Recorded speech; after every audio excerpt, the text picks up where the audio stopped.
ఆకాశవాణి ప్రాంతీయ వార్తలు చదువుతున్నది కె సుగుణ. ముఖ్యాంశాలు: ఆధునిక ఆంధ్రప్రదేశ్ నిర్మాణానికి కేంద్ర ప్రభుత్వం కట్టుబడి ఉందని ప్రధానమంత్రి నరేంద్ర మోదీ ఉద్ఘాటించారు. అన్ని ప్రాంతాల సమగ్ర అభివృద్దే ఎన్డీఏ కూటమి ప్రభుత్వ లక్ష్యమని ఆంధ్రప్రదేశ్ ముఖ్యమంత్రి నారా చంద్రబాబు నాయుడు పేర్కొన్నారు.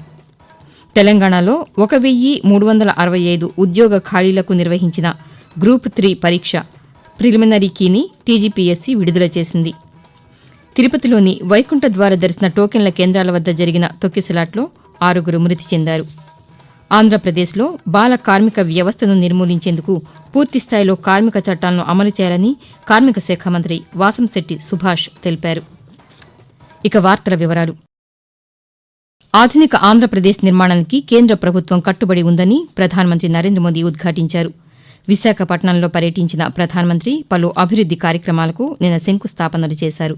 అనంతరం ఆంధ్ర విశ్వవిద్యాలయం ఇంజనీరింగ్ కళాశాల మైదానంలో జరిగిన సభలో ప్రధానమంత్రి మాట్లాడుతూ ఆంధ్రప్రదేశ్ అవకాశాల గని అని, నిర్దేశించుకున్న లక్ష్యాన్ని సాధించే రాష్టమని తెలిపారు. రాష్టంలో రైల్వే జోన్ ఏర్పాటు వల్ల ఈ ప్రాంతంలో వ్యవసాయం, వ్యాపార కార్యకలాపాలు పెరుగుతాయని, పర్యాటక రంగం అభివృద్ది చెందుతుందని పేర్కొంటూ हमारा आंध्र प्रदेश पॉसिबिलिटी और अपॉर्चुनिटी का राज्य है।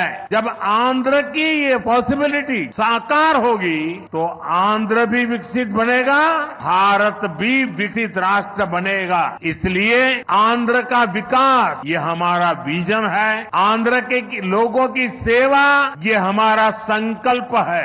आज यहाँ 2 लाख करोड़ रुपए से ज्यादा के प्रोजेक्ट का उद्घाटन और शिलान्यास किया गया है। ये प्रोजेक्ट आंध्र प्रदेश को विकास को नई ऊंचाई देंगे। అన్ని ప్రాంతాల సమగ్ర అభివృద్దే ఎన్డీఏ కూటమి ప్రభుత్వ లక్ష్యమని ఆంధ్రప్రదేశ్ ముఖ్యమంత్రి నారా చంద్రబాబు నాయుడు పేర్కొన్నారు. విశాఖపట్నంలో జరిగిన సభలో ప్రధానమంత్రి నరేంద్ర మోదీతో పాటు ముఖ్యమంత్రి పాల్గొన్నారు.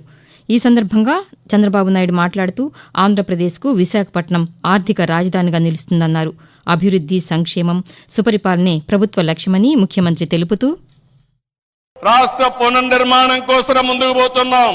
పింఛన్లు ఇచ్చాం, అన్న క్యాంటీన్లు పెట్టాం, దీపం 2 కింద ఆడబిడ్డలకి వంట గ్యాస్ సిలిండర్లు ఇచ్చాం, మెగా డిఎస్సికి తొందరలోనే ఇంటర్వ్యూలు పిలిచే పరిస్థితికి వచ్చాం.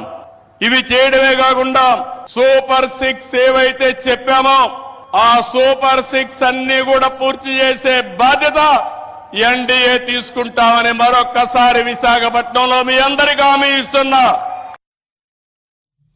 ఆంధ్రప్రదేశ్లో వచ్చే ఖరీఫ్ పంటకాలానికి హంద్రీనివా ప్రధాన కాలువ పనులు పూర్తి చేసి చివరి ఎకరా వరకు నీరందించాలని జలవనరుల శాఖ మంత్రి నిమ్మల రామానాయుడు అధికారులను ఆదేశించారు. రాష్ట జలవనరుల శాఖ అధికారులతో మంత్రి నిన్న అమరావతి నుంచి దృశ్య మాధ్యమ సమావేశం నిర్వహించారు.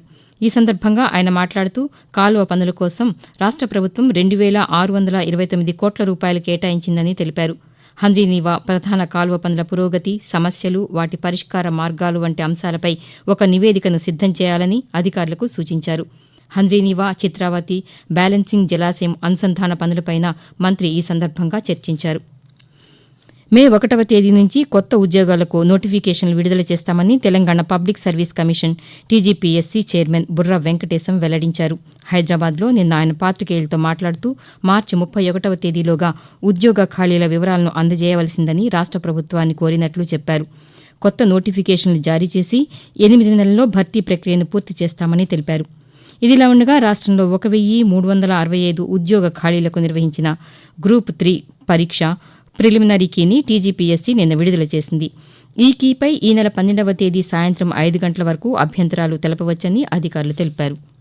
తిరుపతిలోని వైకుంఠ ద్వార దర్శన టోకెన్ల కేంద్రాల వద్ద నిన్న రాత్రి జరిగిన తొక్కిసలాట ఘటనలో 6 మృతి చెందారని జిల్లా కలెక్టర్ ఎస్ వెంకటేశ్వర్ తెలిపారు. వైకుంఠ ఏకాదశిని పురస్కరించుకుని తిరుమల వైకుంఠ ద్వార దర్శనం కోసం తిరుపతిలో 8 కేంద్రాల వద్ద స్లాటెడ్ సర్వదర్శనం టోకెన్ల జారీకి అధికారులు ఏర్పాట్లు చేశారు. భారీ సంఖ్యలో భక్తులు చేరుకోవడంతో తొక్కిసలాట జరిగిందని, ఈ ఘటనపై దర్యాప్తు చేస్తున్నామని కలెక్టర్ తెలియజేస్తూ 2 స్విమ్స్ లో చనిపోయారు, 4 రియా హాస్పిటల్లో చనిపోయారు. 6 చనిపోయిన వాళ్ళు 5 మహిళలు, 1 మేల్. చనిపోయిన వాళ్ళందరూ కూడా అబౌవ్ 40 years వాళ్ళు ఉన్నారు. ఇద్దరిని గుర్తించడం జరిగింది.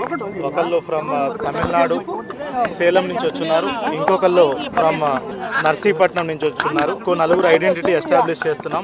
మిగతా 34 మందిలో కూడా 10 మంది స్విమ్స్ హాస్పిటల్లో ఉన్నారు, వాళ్ళందరూ స్టేబుల్ గా ఉన్నారు. రియా హాస్పిటల్లో 24 మంది అడ్మిట్ అయి ఉన్నారు, బట్ ఆల్ 24 పీపుల్ కూడా అవుట్ ఆఫ్ డేంజర్ ఉన్నారు. ఆకాశవాణి ప్రాంతీయ వార్తలు వింటున్నారు. తిరుపతిలో జరిగిన తొక్కిసలాట్లో క్షతగాత్రుల వివరాలు ఇతర సమాచారం కోసం కలెక్టరేట్లో కంట్రోల్ రూమ్ ఏర్పాటు చేశారు. 087722360007 నంబర్ మరొకసారి 087722360007 నంబర్ను సంప్రదించాలని కలెక్టర్ తెలిపారు. కాగా ఈ మధ్యాహ్నం ముఖ్యమంత్రి నారా చంద్రబాబు నాయుడు తిరుపతికి చేరుకుని రుయా ఆసుపత్రిలో చికిత్స పొందుతున్న క్షతగాత్రులను పరామర్శించనున్నారని అధికారులు తెలిపారు. మరోవైపు తొక్కిసలాట ఘటనపై ఆంధ్రప్రదేశ్ ముఖ్యమంత్రి నారా చంద్రబాబు నాయుడు, ఉప ముఖ్యమంత్రి కె పవన్ కళ్యాణ్ స్పందించారు. తిరుపతి ఘటన తీవ్ర ఆవేదనకు గురిచేసిందని తెలిపారు. మృతుల కుటుంబాలకు ప్రగాఢ సానుభూతి తెలుపుతున్నామని, క్షతగాత్రులకు సత్వరమే మెరుగైన వైద్య సేవలు అందించాలని వైద్య ఆరోగ్య శాఖ అధికారులను ఆదేశించామని తెలిపారు. ఆంధ్రప్రదేశ్లో బాల కార్మిక వ్యవస్థను నిర్మూలించేందుకు పూర్తిస్థాయిలో కార్మిక చట్టాలను అమలు చేయాలని కార్మిక శాఖ మంత్రి వాసంశెట్టి సుభాష్ తెలిపారు. అమరావతిలోని రాష్ట సచివాలయంలో సంబంధిత శాఖ అధికారులతో మంత్రి సమీక్ష నిర్వహించారు. ఈ సందర్భంగా ఆయన మాట్లాడుతూ ప్రస్తుతం విశాఖపట్నం, రాజమహేంద్రవరం, విజయవాడ, తిరుపతి నగరాల్లో ఉన్న ఈఎస్ఐ ఆసుపత్రులను సూపర్ స్పెషాలిటీ ఆసుపత్రులుగా అభివృద్ది చేయాలన్నారు. కర్మాగారాలు, దుకాణాల్లో పనిచేసే కార్మికులకు ఈఎస్ఐ కార్డులు మంజూరు చేసేలా చర్యలు తీసుకోవాలని చెప్పారు. దీనిపై ప్రత్యేక దృష్టి సారించి అవసరమైతే ప్రత్యేక డ్రైవ్ను నిర్వహించాలని అధికారులకు సూచించారు. భారతదేశాభివృద్దికి విదేశాల్లో నివసిస్తున్న ప్రవాస భారతీయులు అందజేస్తున్న సేవలను స్మరించుకోవడం కోసం ఈరోజు ప్రవాస భారతీయ దివస్ నిర్వహిస్తున్నారు. 1915వ సంవత్సరం జనవరి 9వ తేదీన మహాత్మాగాంధీ దక్షిణాఫ్రికా నుండి భారతదేశానికి తిరిగి వచ్చిన సందర్భాన్ని పురస్కరించుకుని కేంద్ర విదేశాంగ మంత్రిత్వ శాఖ ఆధ్వర్యంలో 2003వ సంవత్సరం నుండి ప్రతి ఏటా ఇదే రోజున ఈ కార్యక్రమం జరుగుతోంది. ప్రవాస భారతీయులతో సంబంధాలను మరింత బలోపేతం చేసుకోవడం, ఆర్థికంగా, సామాజికంగా భారత అభివృద్దిలో వారు గణనీయంగా పాల్పంచుకునేలా చేయడం ప్రవాస భారతీయ దివస్ నిర్వహణలోని ముఖ్యోద్దేశం. ప్రధానమంత్రి నరేంద్ర మోదీ ఈరోజు ఒడిశాలో పర్యటిస్తారు. పర్యటనలో భాగంగా భువనేశ్వర్లో 18వ ప్రవాసీ భారతీయ దివస్ సదస్సును ప్రారంభిస్తారు. ఒడిశా ప్రభుత్వం భాగస్వామ్యంతో 18వ ప్రవాసీ భారతీయ దివస్ సదస్సు భువనేశ్వర్లో నిర్వహిస్తున్నారు. అభివృద్ది చెందిన భారతదేశానికి విదేశీ భారతీయుల సహకారం అన్న అంశంతో ప్రవాసీ భారతీయ దివస్ సదస్సుని నిర్వహిస్తున్నారు.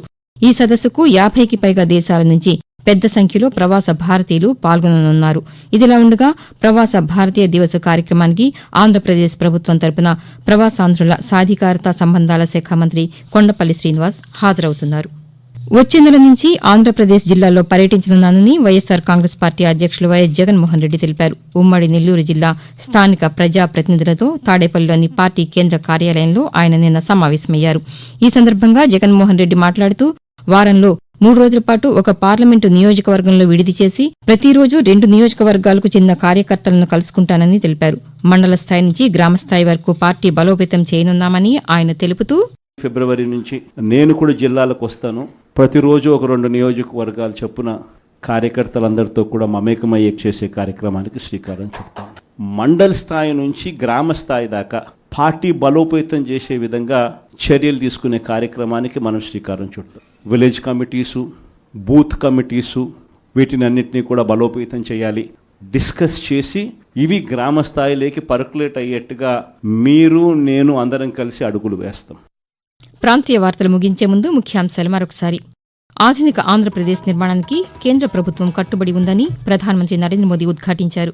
అన్ని ప్రాంతాల సమగ్రాభివృద్దే ఎన్డీఏ కూటమి ప్రభుత్వ లక్ష్యమని ఆంధ్రప్రదేశ్ ముఖ్యమంత్రి నారా చంద్రబాబు నాయుడు పేర్కొన్నారు. తెలంగాణలో 1365 ఉద్యోగ ఖాళీలకు నిర్వహించిన గ్రూప్ 3 పరీక్ష ప్రిలిమినరీ కీని టీజీపీఎస్సీ విడుదల చేసింది. తిరుపతిలోని వైకుంఠ ద్వార దర్శన టోకెన్ల కేంద్రాల వద్ద జరిగిన తొక్కిసలాట్లో 6 మృతి చెందారు. ఆంధ్రప్రదేశ్లో బాల కార్మిక వ్యవస్థను నిర్మూలించేందుకు పూర్తిస్థాయిలో కార్మిక చట్టాలను అమలు చేయాలని కార్మిక శాఖ మంత్రి వాసంశెట్టి సుభాష్ తెలిపారు. ఆకాశవాణి ప్రాంతీయ వార్తలు ఇంతటితో సమాప్తం. తిరిగి మధ్యాహ్నం 1:20 ప్రాంతీయ వార్తలు వింటారు.